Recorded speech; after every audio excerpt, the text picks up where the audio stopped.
Hey everybody, welcome back to another Meaningful Monday. I'm Drew B. Harrell. I'm here today to talk about self-care. And I was going to talk about this last week, actually, but I had to engage in self-care because I got the COVID vaccine. So real quick segue about that. I got the vaccine last Monday morning, and I felt fine for the first, 4 or 5 hours. And then suddenly out of nowhere, I started feeling super tired. And it just rapidly declined from there. Just really, really tired, really, really exhausted. And I had to take care of myself. And so what did I do? I canceled the live stream. And I recorded that quick, weird video where I was talking about how I felt. I don't actually remember what I said in that video, to be honest with you. I don't watch myself on video after the fact. That's what I have my folks do. But self-care is one of those things where if you don't engage in it in the right way for yourself, then you're not able to really manage stress. You're not able to manage life as it comes at you, right? But what is really self-care? What does that mean, right? Self-care can mean a lot of different things to a lot of different people. And you ask 5 different people what self-care is for them, and you might get 5 different answers. And people think that self-care is like just this, just once a week I'm going to go to the spa. Once a week I'm going to go get a massage, and then I'm going to do, essential oils or whatever it is that you want to do that you think you do once in a while, and that's enough self-care, right? It's like a thing. It's like an activity that you do. But there's different kinds of self-care, and I want to talk about that little distinction, right? Self-care is in the way I look at it, it falls into 3 different categories, right? Self-care falls into beliefs, it falls into actions, and it falls into words, right? So the actions are what people typically do, right, for self-care. Like you get the massage, you get a pedicure or manicure, you just get, you acupuncture, whatever that looks like, like you go take care of yourself in some kind of way that you think you're doing an activity that makes you feel better, right? Makes you feel less stressed, makes you feel more relaxed, and makes you able to regain your energy, right? That's self-care. Or even just sitting at home and watching a movie or whatever, right? Those are actions. But the things that we don't tend to look at as self-care are sometimes almost more important, right? If you're consistently talking down to yourself, if you're consistently like you're telling yourself, oh man, you suck, oh my God, I can't believe you did that, you're such an idiot, that's not self-care. If you do that for 90 days and then one day you go get a massage, is that going to undo all that negative self-talk you have? Probably not. It's still there, it's still up in your head, and that creates that head trash that affects how you perform and how you do things.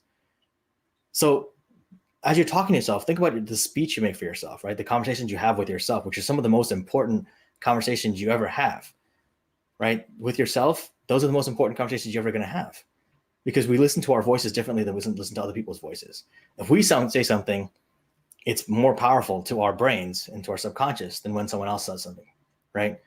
So when you're talking to yourself, when you're saying, you're such an idiot, or you're saying, whatever, balance that out. At least balance it out, right? I would say don't even say you're such an idiot, right? If you can avoid that, then try to avoid that reaction. But try to balance out any negative self-talk with positive self-talk, right? Affirmations. That was great. Good job. You got that right. You did a really good job. And then you think to yourself, as you say that, wow, I sound so weird talking to myself. So why does it sound weird to tell yourself positive things and sounds normal to tell yourself you're an idiot, right? That's not self-care, and that's not okay either. So balance it out, at the very least, balance it out. Balance out your negative self-talk with positive. But if you can, try to get rid of that negative self-talk, because that's not self-care. That's actually hurting you a lot more than you think it does. Because after a while, those beliefs start to build up and you start to think that they're reality. And before long, confirmation bias is going to confirm, yeah, you're an idiot because you did that wrong, you did that wrong, you did that wrong. Not really going to help you. Second thing is beliefs. And this is a little deeper one to jump into, right? In terms of and things you believe and your values for yourself, you got to believe in self-care and have self-care focused beliefs. I know that sounds kind of weird because it's not something people think about. People don't think about self-care in terms of speech or beliefs, but you think about it in terms of, like I said, the actions. But the beliefs about yourself are really what drives everything else, right? If you don't believe that you deserve to be taken care of, you don't believe that you deserve to relax, or that you deserve time off, right? I have friends of mine who they go and they work themselves to death, right? And then when it comes for everybody else, by the way, they work themselves to death for their work, for their boss, for their family, husband or wife, or for their kids, or for their parents, for that matter. And then when it comes, and their friends as well, right? And then it comes down to taking care of themselves, they feel guilty. They feel guilty taking care of themselves. Think about that for a second. The guilt, you do this thing, you take this action, you go get a massage, right? You take time out, you turn your phone off and you just relax, and you actually cut loose, and suddenly you're relaxed for an hour, right? totally zen for like an hour. And then afterwards, you pick up your phone, you see missed calls, you see notifications, or you see one text message even. And suddenly, oh my God, the guilt sets in. Oh my God, I can't believe I missed this. I can't believe I didn't do this, or blah, blah, blah. I left this person hanging. Did you really leave them hanging? Or did you just take care of yourself and then do what you have to do for yourself, right?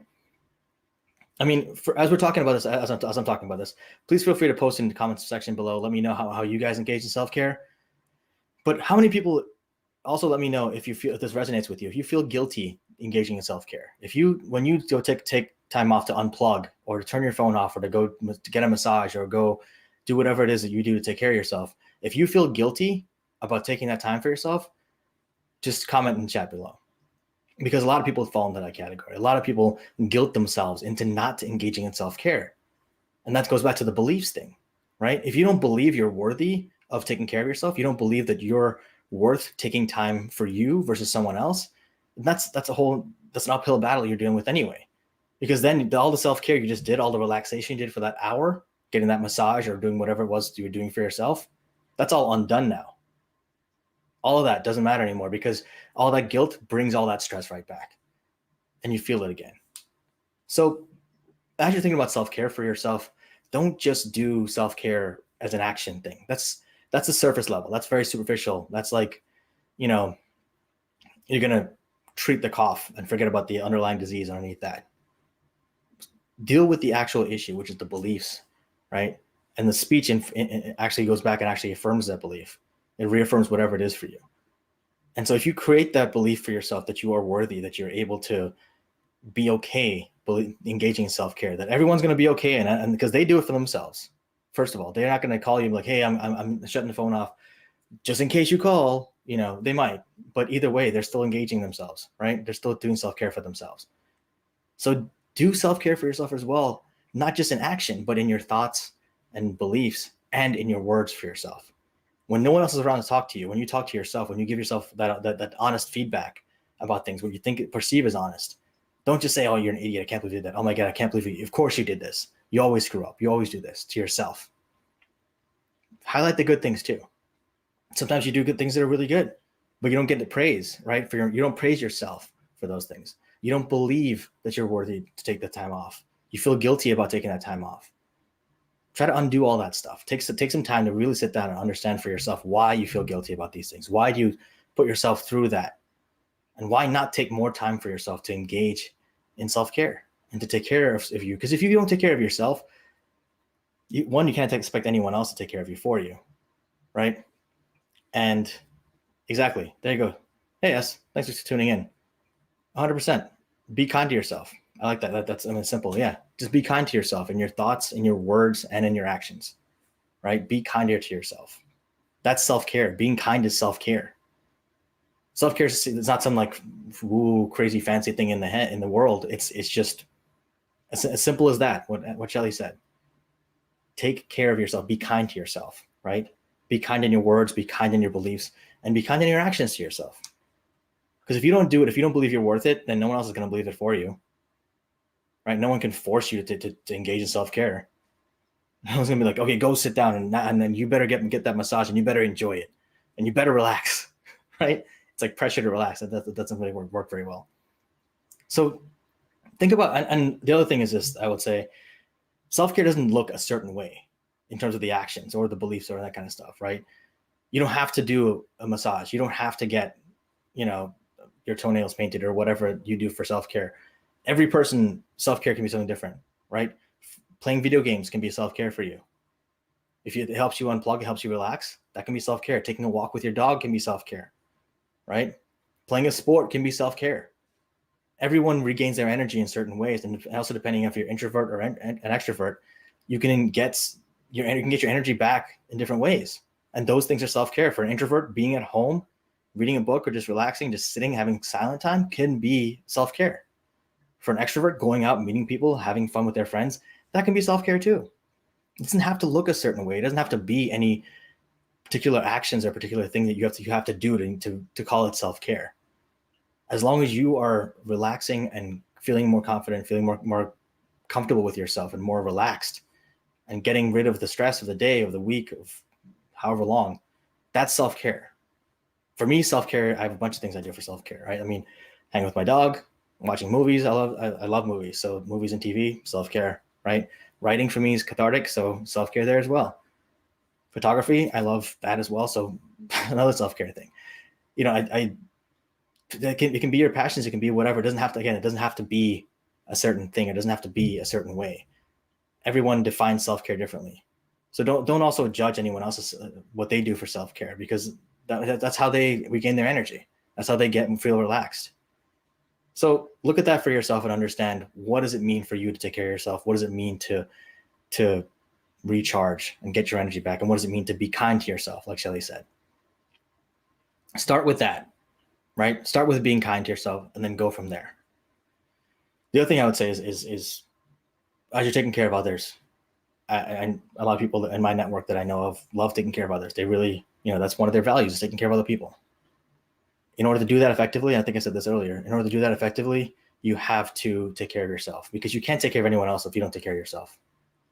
I said, many of us equate self-care with selfishness. Yes, 100%. It's not selfish.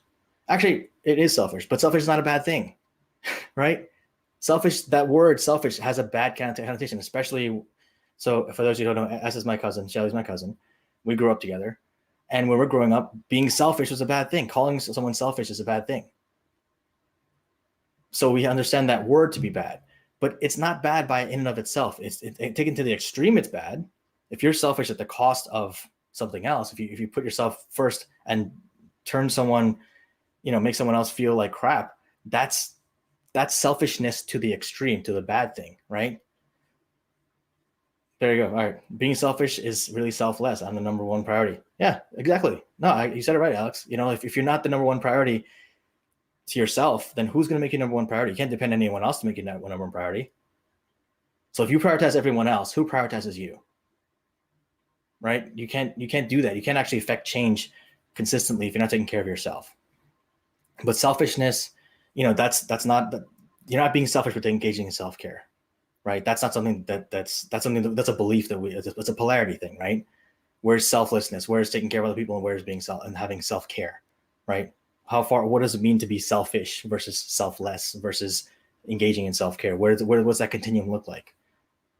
And we tend to skew things on different directions because we're raised a certain way, or we're taught to believe certain things, right? And that's the case with all kinds of things, like money, for example, right? Like, engaging in self-care can be actually earning money to enjoy your life, right? But we're taught that asking for money or looking for money is bad, for being compensated is bad, right? You're greedy if you ask for money, if you ask for more money, right? Salary negotiations, people think that they're greedy if they ask for more money. No, you're asking for what you're worth. Because guess what? That company doesn't give a crap. They're going to pay you as little as they can to keep you around, right? So who's greedy in that situation, right? Isn't that you just devaluing yourself? Where's the line between devaluing yourself and being greedy and then being humble and whatever that looks like, right? We have all this is, again, all that head trash we have in our heads from being raised or seeing things a certain way. Self-care doesn't have to look a certain way, right? Self-care doesn't mean you're selfish. Now, if you neglect your responsibilities, if you neglect everyone else in the world and say, screw them, I'm just going to do whatever I want to do no matter what all the time, that's a little bit selfish to the wrong degree. But generally, the people who have the thought is that's not an issue for them. Alex, I bring that up in almost every coaching conversation to help people look at what fills up their buckets and lights them up. Exactly. Live without judgment. 100%. 100%. I like that analogy of filling up your bucket, right? Because you're using your bucket to fill everyone else's bucket, right? When your bucket's empty, that's self-care, is filling that bucket. What fills that bucket? That's self-care. What does being kind to yourself look like? That's self-care. Is it selfish if you just try to fill your bucket? If you have nothing left? If you have this much water left? Are you being selfish? I mean, if you're stealing from somebody else, maybe. But there's enough water to go around. I mean, just in taking a metaphor to the logical end, because I don't want to flog a dead horse at that point. But ultimately, it's getting your energy back, right? Taking care of yourself. That's what self-care is. And it doesn't have to, like I said, it doesn't have to look a certain way. It's not just actions, though. You can't just take these actions and expect to suddenly be mentally healthy and be like, oh, but I get massages, I go, to the doctor, I get acupuncture, I do all these different things, and I'm still stressed out all the time. Okay, what do your habits look like though? Once in a month, you get a massage. Great, that's awesome. Once a week, let's say even better, once a week you get a massage. But what do your regular habits look like? You're talking down to yourself, treating yourself like crap. You have these beliefs in your head about being selfish all the time. You feel guilty as soon as you get that massage. As soon as you turn your phone off or turn your ringer off, you feel guilty. You're answering the phone at 3 a.m. You're responding to emails all night, every night. You're always there for everybody else and never there for yourself. You don't get time to recharge. If you do all those things and then suddenly you're doing one massage a week or one massage a month, I don't care if you do one massage a day at that point, you're going to be stressed out regardless, because you're operating on empty at all times. You're filling everyone else's buckets and you're not filling your own. What are you going to start filling them with? Right? Let's just look at that. Take it from that perspective. If you're trying to fill everyone else's buckets and you run out of water, how are you going to help everybody else if your bucket's empty? So if for nothing else, fill your own bucket so you can help everyone else. Just start with that. And you do that by engaging in self-care. So any other comments before we go? But I appreciate you guys sharing. Thanks, S. Good to see you. It's been a long time. Alex, thanks as always for contributing, man. I appreciate it. For those of you watching, thank you guys so much for watching. Hope you guys enjoy the content. I hope you guys engage in some self-care. So comment below if you guys are going to do some self-care this week, right? And what that looks like for you. Whatever activities that might be, even if it's an hour, spend time with your dog or with your kids or whatever lights you up, whatever fills your bucket and ends up being kind to yourself, right? But remember, look at the beliefs, the actions, look at also the words, the way you talk to yourself, the way you treat yourself, not just the actions you're going through, right? So if you like this video, guys, hit the like button. Please hit subscribe. Thank you guys so much. Tune in again. We're going to have another video on Thursday. I'm talking to a good buddy of mine, Tyrone, who does consulting. And again, next week, we'll see you guys again on the Meaningful Monday live stream. Thanks, guys. Take care.